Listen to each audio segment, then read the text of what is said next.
I noticed some coaching changes, however.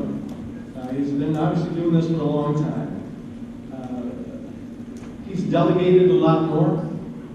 Thank goodness. I mean, he used to do a lot. There was a lot on his shoulders. Because of this delegating, he's freed himself up a little bit more during the games. And seems more preoccupied with kids getting back. I don't know if you've seen it on the sidelines, but get back behind the line. We're going to get a penalty. Get back! I don't know why, but he's just he's taking that to heart. And you know what? It's not a bad coaching philosophy, because I can't remember him getting a penalty for his kids being too close to the field. So congratulations, Dad. You kept everybody back. For you. Another thing I noticed that he needs constant reminding. I mean, he's been doing this for a long time, so he needs constant reminding of how many timeouts are left. He asked that question a lot. So Dave Sopler, please, just answer him like it's the first time he's asked you. Another thing that you may not know about him is he's a competitor. I know I've heard that others in here in this room are competitors, but I personally have never met anybody more competitive than he is. You don't see it because he doesn't show it. I'm not too sure how many of you played handball or racquetball with him back in the day, but I stopped years ago. I think I only played actually a couple times because he's nasty. He can be very nasty, and quite frankly, one of the original trash talkers back in his day. And he's got to have it in him to do what he does, and he certainly does. Another thing you may not know, because he has a great exterior, but internally, he can stand his opponents. I mean, that's the way he gets charged up. That's how he gets his kids charged up. He truly cannot stand his opponents. He is passionate with the kids that these guys, they want to beat us. They have all those fans up there screaming and yelling. You've all heard his talk.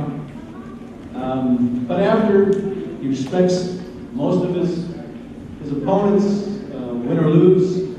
Not too sure about De La Salle these days. That may be one that he's not very fond of.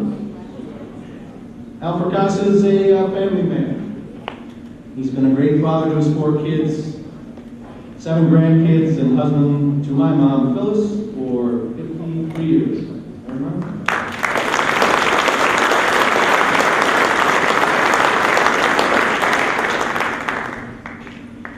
He doesn't really have any hobbies. His hobby is football and his players, honestly. He leaves the discussions of politics and world affairs to his wife. He cherishes the simple things in life as well. Good Italian food, good bottle of wine, a nice fire, Frank Sinatra, Perry Como, and most of all, a good picture. He loves to cook. As many of you know, specialties are roasted peppers and spaghetti. I'm sure many of you have been to his dinners over the years. So again, simple pleasures. There's another thing you may not know. He certainly loves football. You would expect that night and day. He's watching the football games, pro or college, but quite frankly, you can get him in front of a TV with the best game of the year that everybody's anticipating, and middle of the first quarter, lights out. Doesn't know what's going on in the game. We have to remind him, but quite frankly, his team is what's most important to him. Always has been, and always will be. I hope he keeps going. not sure what I'll do on these weekends. From August to November, I'm sure my wife Kelly will have some ideas for me when he hangs it up.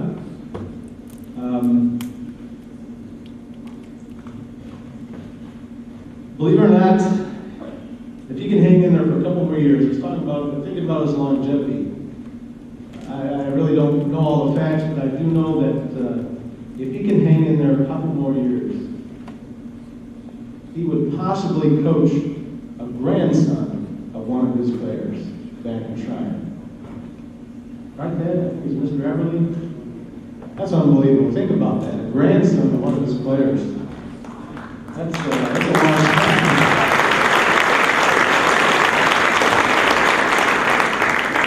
So, it's been a pleasure to share him with the Brother Rice family, because it has been a family. I hope you appreciate all he's done. I think you do, from what I hear, because he's poured his heart out for this school, what it stands for, and he's been a father figure to many. I hear that over and over, and I think most of you agree. So bottom line, Al Fracassa is the winner on the field and in life. Always has been, always will be.